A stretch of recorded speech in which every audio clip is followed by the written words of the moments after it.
Hello everyone, I have a full-length tutorial on a very interesting and fun piece called Impromptu, and I'm going to share this with you as a free sample from inside my piano learning community. If you'd like to learn more about this, you can click the link in the pinned comment of this video. Just so you know, this is the first piece from my Level 7 piano repertoire course, and it's intended for intermediate students who have plenty of reading experience. They're already familiar with counting and all of the basics of music, and they're playing perhaps right around or maybe slightly below the level of some of the easier Bach inventions or Chopin waltzes.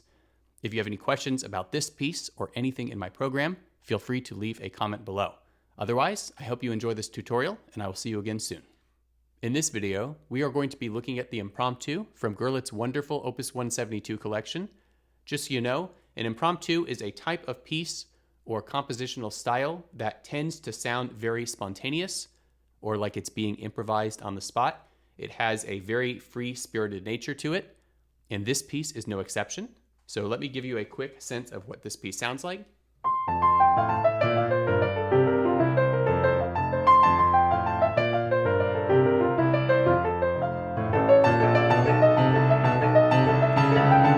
I'll save the rest for later.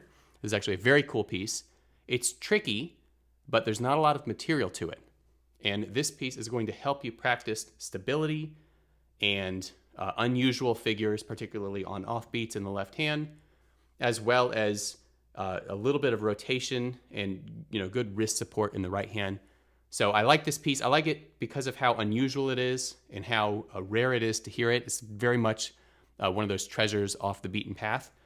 But this is also a really good piece to reinforce some really solid techniques that you're going to have to master for more difficult pieces. And it does it in a very safe way because it's only 2 pages and it's in an easy key, F major. So you definitely need to be aware of the 6/8 because that is going to matter when you're trying to choreograph the left hand later on. So if I show you this opening figure, 6, 1, 2, 3, 4, 5, 6, 1, 2, 3, 4, 5, 6, 1, 2, 3, 4, 5, 6, 1, 2, 3, 4, 5, 6. Okay, so it's got this perpetual sound, and of course you don't actually have to count that, but you will probably need to do a little bit of counting later on in order to get this left hand and this right hand to cooperate with one another. I actually want to focus more in this tutorial on problematic passages and things that are really going to hold you back from finishing this quickly. So we're going to look at these little basically transitional elements throughout the piece. And I also want to make sure you're doing this with the right technique. So you want to have a lot of stability in the wrist and the hand, make sure there's good support, but of course all of this is arm weight. So even though I'm lifting my wrist and trying to support it, I'm still playing in such a way where you can really feel, or I can really feel the weight of my arm being transferred from key to key. So it's going to have a very strong legato, right? And you're going to hopefully memorize this fingering and memorize these little figures. You can even take it in groups of 3. So after the first note, you can be like, actually, you probably want to take it in groups of 4. You probably want to take it just to learn it. You might do this, like that, and just kind of keep doing that throughout the piece on any figure that you find awkward or that you just need to learn the fingering for. So this would be separate because it's kind of an outlier, and then, or it's a pickup. But then the next 4 notes, and then you may start on that note again, and then here, and then here.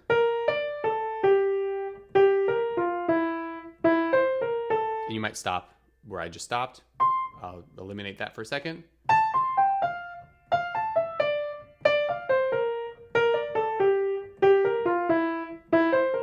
Okay, and of course the wrist is coming down at the beginning of all of those figures and at the end, like here and then here, here, then here, here, and here, and so on. Okay, so that's where you're kind of inflecting, because later on you're going to feel this in 2 and not in 6, right? 1, 2, 1, 2, 1, 2, 1, 2, right? That's going to line up with your wrist. Very helpful to feel one small gesture, and you're going to feel 3 notes against that.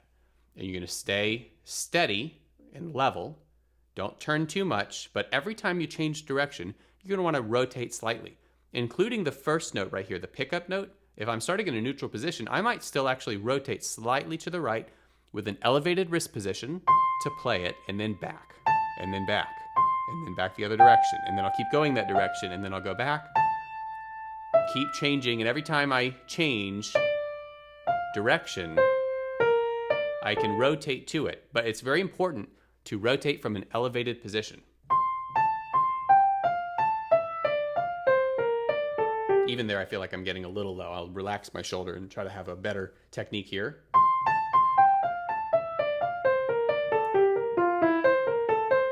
Okay, actually, you might take that with 1, 2, 4, 5, or 1, 2, 3, 5. I actually tend to take it with 1, 2, 3, 5, depending on how fast I'm going. It's just a personal preference. 1, 2, 4, 5 is probably better, though. It just might be a bad habit of mine. Anyway, so keep that rotation going while also supporting the wrist. The rotation feels really bad if you let the wrist sag like this. And you really want to be watching out for this. Your wrist really cannot be lower than the level of the keys. It really needs to be higher than the level of the keys. If I show you with my left hand real quick, right, you can see my thumb is pointing slightly down. And if I drop the wrist, my lowest point, the thumb is still pointing slightly down because the bottom of the thumb is in the key right now. You know, so this part right here is higher. That's important. In order to do that figure very seamlessly, it's got to feel like it's on a nice supported track without cutting the sensation of the arm weight off. You want to lean into that legato. You want to make all of the connections. And you also want to focus on particularly awkward parts or unique parts or parts that change. And let me go ahead and highlight a few of those for you. So like, this is one of them. I'm going to put a bracket here. That's one of them, right? Pay attention. We have E, C, B flat, and then you have an arpeggio. Okay, so actually you might also focus on this. So make sure you can play that fluidly. So if I go like this, and then I go like this, those are all things to practice. Here's another one. So this is slightly different, or at least it's slightly different notes, which signals the end of this figure. Okay, so listen for that. I'm going to play it real slowly.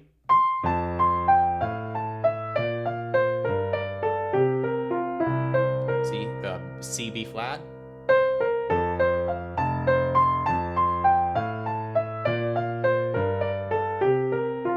D, C. And also notice that this arpeggio right here is just first root position F major. But this arpeggio right here is first inversion F major. Okay? And I'm mentioning these things because it is possible for you to make mistakes here by playing the wrong inversion of an arpeggio, or doing this both times, or doing this both times, you know? And you just have to recognize the nuances based on where you are. Are you in the beginning, where it goes like that? Or are you at the end of the section, where it feels a little bit more complete before it shifts into the next section? We don't even really need to talk about the left hand, because the left hand is just playing dotted quarters and legato with easy positions and things. So, you know, just keep your legato going. And then we get into the next section, and the next section is where it gets kind of tricky, because you have all of these on offbeats, and they don't really line up in a satisfying way, at least in the beginning when you're first learning this. They don't really line up with what you're going to want to feel when you're playing this.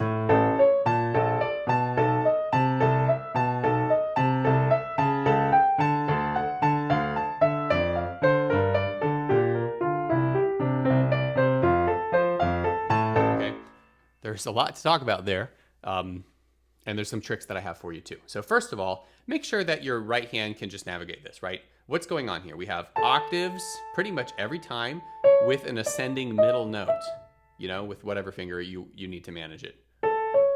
So we have C sharp, D, D sharp, E, D sharp, E.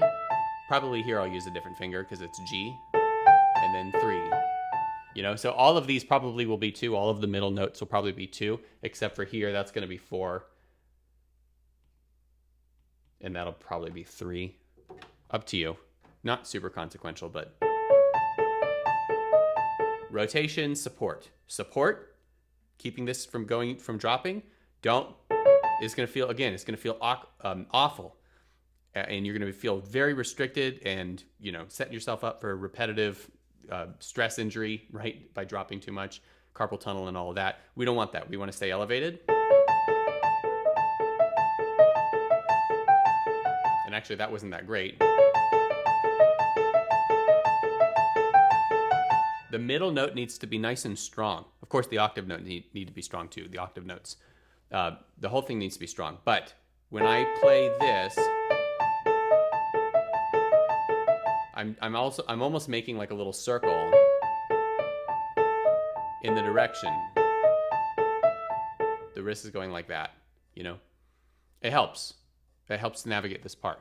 Meanwhile, you've got this, right? 1, 2, 3, 4, 5, 6. 1, 2, 3, 4, 5, 6. 1, 2, 3, 4, 5, 6. 1, 2, 3, 4, 5, 6. 1, 2, 3, 4, 5, 6. 1, 2, 3, 4, 5, 6. 1, 2, 3, 4. Watch out for this ninth. 6, 1, 2, 3, 4, 5, 6. 1, 2, 3, 4, and so on, right? Not particularly hard. You just have to know when it happens. So if you're counting, you're feeling 6, 1, 6, 1, 2, 3, 4, 5, 6, 1, right? 6, 1, 2, 3, 4, 5, 6, 1. You're feeling the second note as the strong note. It's the one that lines up with what the right hand is doing. Here, here, and so on. The wrist can actually play its role in that. Dropping.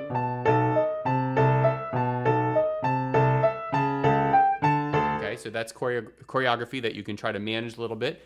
But I have another tip for you, and that is to actually block the left-hand chords and go ahead and play them on the beat like this.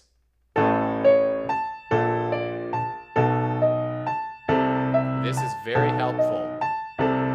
Sorry. I'll keep going.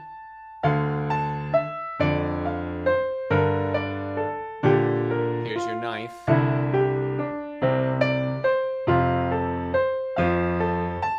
That's a great way to practice it. I highly recommend you leave it like that for a little while, and then you're just gonna slightly offset it, you know, and go through that later and try to work that out.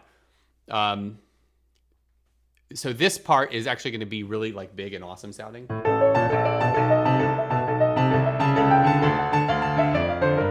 Right? It works to a crescendo and then a decrescendo. There's a solid, like really emphasized peak right there in the middle. Probably right there where the accent is. That's where the peak is. And then you can descend from there. So you can really, you know, play into this. Don't be afraid of your instrument. This needs to be big. And later on, we'll talk a little bit about pedal. I'm not using any pedal right now as I walk you through this. I'm not using any pedal. I recommend you learn it without pedal, but I will mention it a little bit because I think that pedal can enhance the effectiveness of this piece quite a bit. Pay attention to this spot here. This is like the beginning. I don't know if the fingering is exact, but pay attention to that because it operates a lot like the beginning, but then you have a lot going on here in the left hand, and you're gonna end up probably concentrating a lot on the left hand here. You'll decrescendo. You need to watch out for these ninths. This one. They are tricky. And also, here's another passage that you're going to have to practice on purpose. It's just very continuous, especially when you bring in the left hand here. So let's see.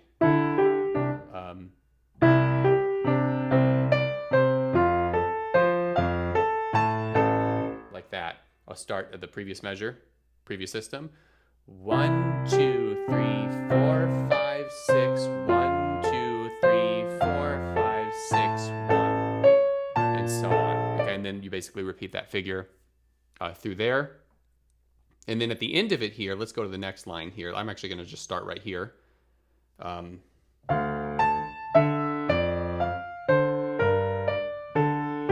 Here's your ninth.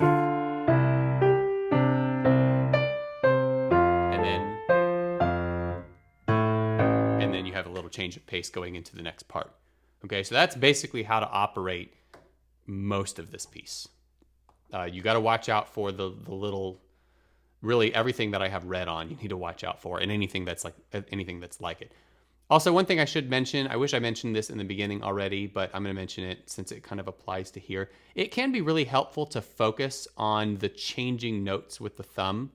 You know, if they all start with 3, no, they don't all start with 3 actually, but you want to maybe just focus on the 2 and the 1 or what's happening basically in the little connections. Focus on these notes. Focus on these. And this is what I wish I mentioned in the beginning. You also want to focus on these, like so. Okay? So let's go back here and add that in. So if I play like this, I'm going to think 2, 1, 1, 2, 1, 3, 2, 1, 2, 1, and so on, okay? That actually is a great way to memorize this, is to speak that out and practice it a few times and then take away the music and see if you can basically say those same numbers in order. Here, 2, 1, 1, 3, 2, 1, 1, 3, 2, 1. Pay attention to those. They can be very, very helpful in navigating that part. All right, so let's talk about this and getting into the next page. So if we go 6, 1, 2, 3, 4, 5, 6, 1. I know this is kind of an awkward spot to start, but getting into the next section, we have this chord. Okay, so let's go ahead and start there. I'll start on the 6 of the chord change. 1, 2, 3, 4, 5, 6. 1, 2, 3, 4, 5. Loud. 6, 1, 2, 3, 4, 5. Quiet. 6, 1, 2, 3. Okay, so this part's got a lot of personality and a lot of character. It's really easy to do. It's got a lot of space to it. It's sort of where you can relax and kind of collect yourself while you're doing this, but you still need to stay attuned to the pulse. And also in these low notes, I really feel like, especially those of you with acoustic pianos, you know, let us hear the bass strings, like really on those parts. And then,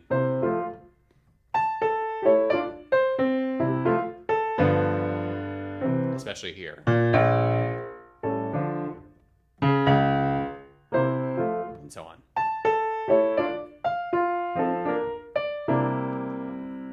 Okay, so anyway, just kind of walking you through that. So we start on, let me remind myself of the previous chord. Okay, so we have 6, 1, 2, 3, 4, 5. 6, 1, 2, 3, 4, 5. Make sure those are long enough. 6, 1, 2, 3, 4, 5. Still piano, accent here though. 6, 1, 2. Okay, then hold the A down, and then we have this figure. You know, so the A gets held down. Probably the left hand, you're just gonna go like that, you know.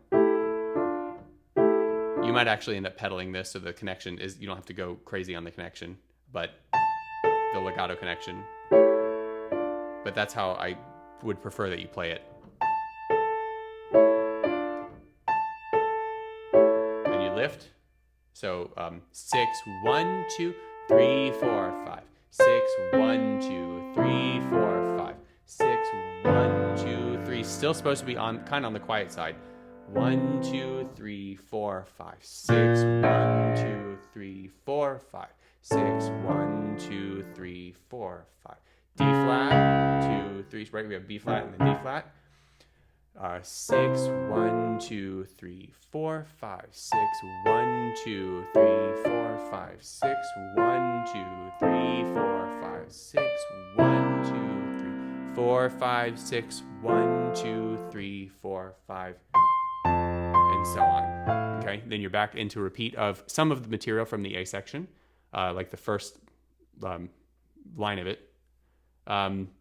Anyway, so that's how to navigate that middle section. It's very counting dependent, but also there's a little bit of nuance with these chords. You have to do that very gracefully. You know, make those connections.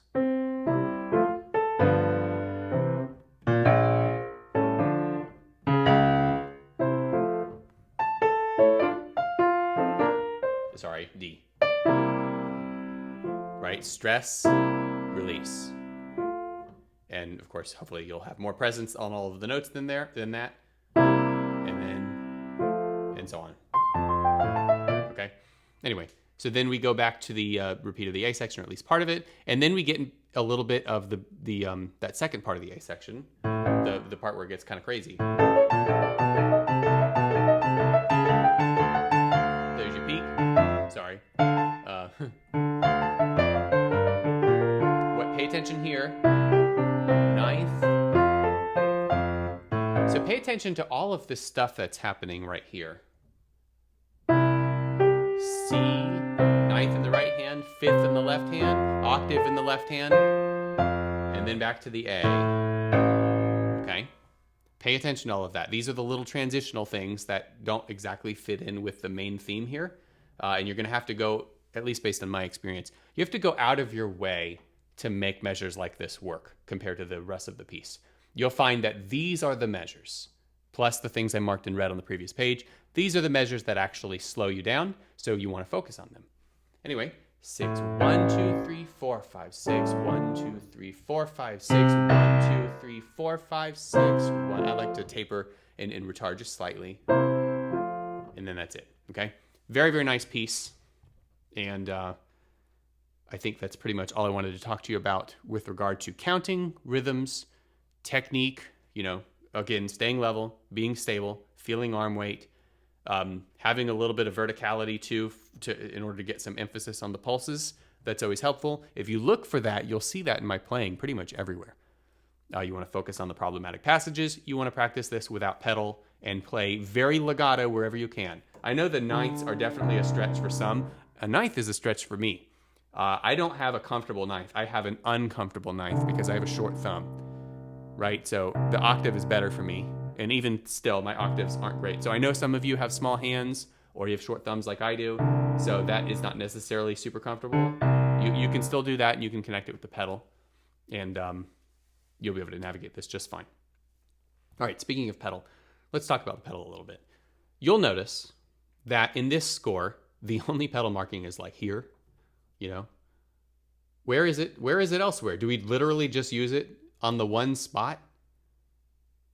It's not written anywhere, right? So you can't really go off of the pedal marking in the score. You can think of the pedal marking as that's the one place you need to have it, right? However, if you got good balance, if the right hand's a good bit louder than the left hand, you can actually be clearing, be using pedal throughout. And basically every time I get to a big pulse, I'm changing the pedal, you know? So it's like change, or sorry, nothing here. Pedal down, here, change, change, change, change, change, so on. Okay, you can have a little space here if you want, depending on how fast you go. That may interrupt the flow, so that's kind of up to you. Anyway, so if you like that sound,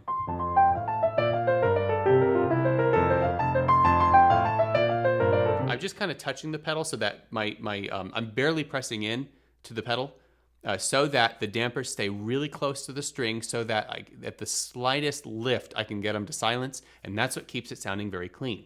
Also, I'm kind of gentle with my approach. You can hear some swelling and some kind of pulling and pushing in there in terms of the volume.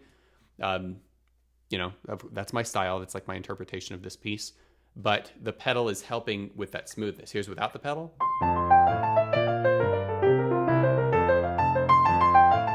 Right?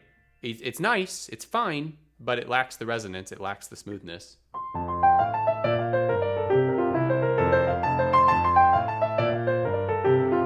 Messed up a little bit there, but anyway, you get the idea, right? Hopefully it sounds more resonant.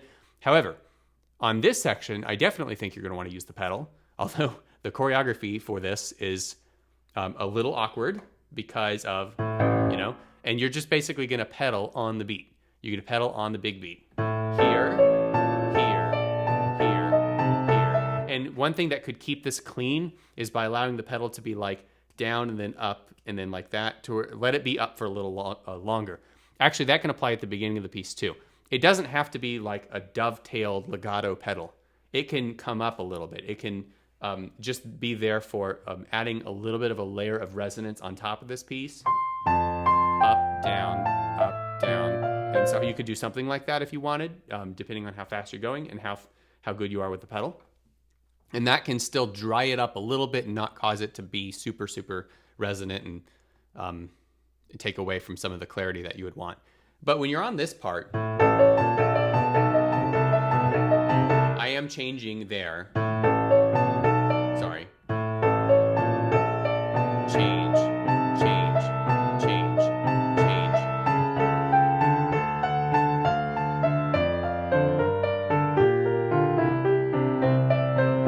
sloppy, but I'm concentrating on trying to make sure the pedal is very good for representation for you guys. So you're gonna change here, and then here, and then here, and here. And if you practice with the octaves, you can try using that to choreograph the pedal. Here, here, right? Sorry, let me do that again.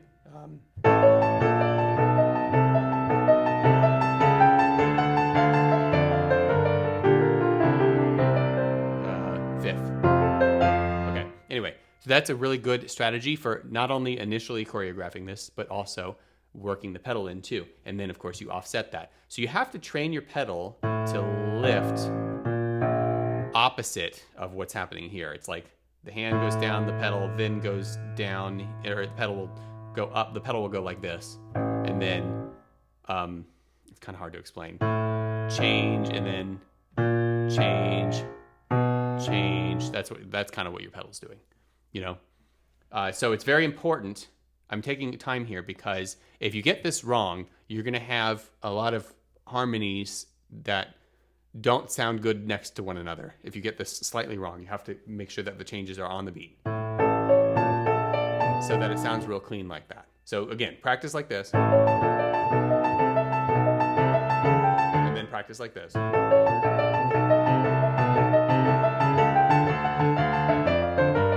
And you can back off on how much you're using here and how connected the pedal is here in order to help you achieve your decrescendo.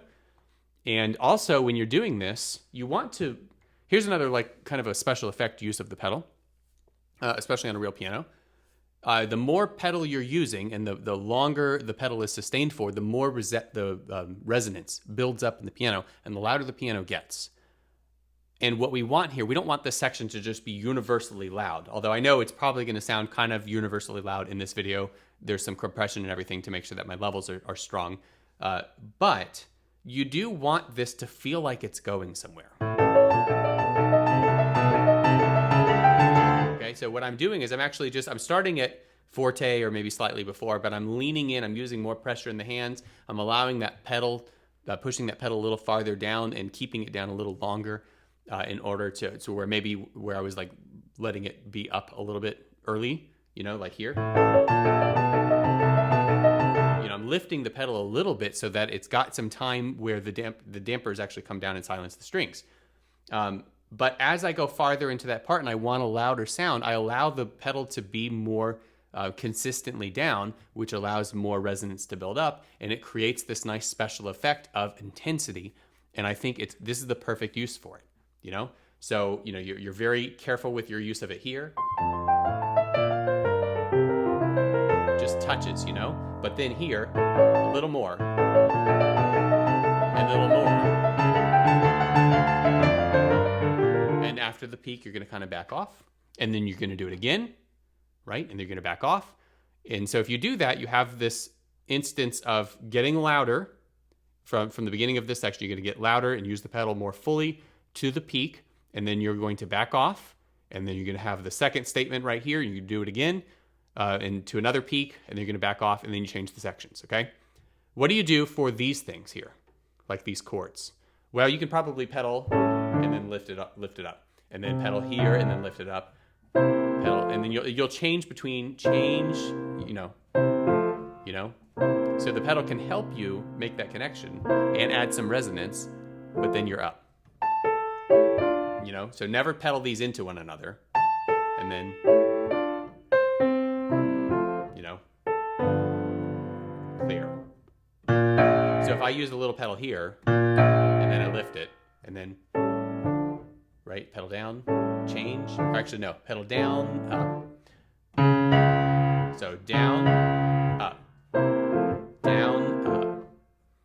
The rhythm of the pedal is actually not super consistent in all of this because it's not consistent because here you get to keep the pedal down and then you lift it and you're just resonance. It's just a special effect. But here you're changing and you're making that connection. So it's like two of them, two motions, and then one motion, and then two, and then all of this. Actually, you probably don't have to put the pedal down until here, and then clear, and then here, and then clear, and then here, clear, release. Okay, so hopefully that makes sense. I think we're doing something similar at the end. So pedal down, change, or pedal down, up, down, up, down, up. Get some length out of the final note, okay? Hopefully that makes sense. So if you do that, let me see if I can kind of play through some of this. I'll start here. I'll start in this middle section. So let's see.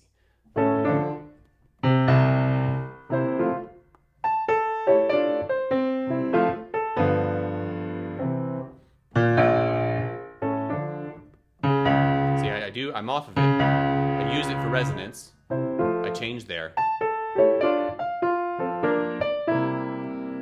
And then, right? And then at the end, let me see if I can take the final statement. I'm going to start right there.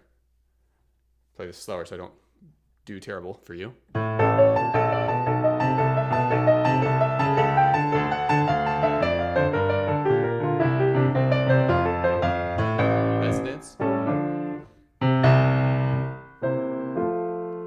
That's it. All right. So that's pretty much all I think we need to cover for this tutorial. I think this is a fantastic piece. I hope you enjoy learning this piece, and I hope that you find these some shortcuts, some just little suggestions and advice and things to focus on. Hope you find all this helpful. If you have any questions, you can leave a comment below. Otherwise, I will see you again soon.